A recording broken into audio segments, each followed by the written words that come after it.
প্রতিটি পরিবারের সম্মানজনক পুনর্বাসন ও নিরাপদ ভবিষ্যৎ নিশ্চিত করতে হবে।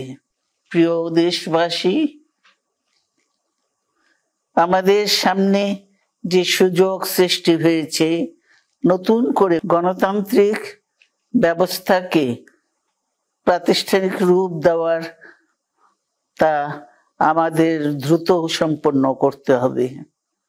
কর্মসংস্থান সৃষ্টি করতে হবে, জনগণের নিরাপত্তা নিশ্চিত করতে হবে, সর্বোপরি বাংলাদেশের স্বাধীনতা সার্বভৌমত্বকে রক্ষা করতে হবে যে কোনো মূল্যে। বীরের এই রক্তস্রোত, মায়ের অশ্রুধারা যেন বৃথা না যায়, তা নিশ্চিত করতে হবে। ঐক্য বজায় রাখতে হবে।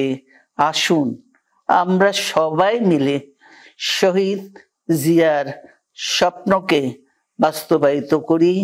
বাস্তবায়িত করি কোটি মানুষের নতুন বাংলাদেশের নির্মাণের স্বপ্নকে। আল্লাহ হাফেজ। বাংলাদেশ জিন্দাবাদ।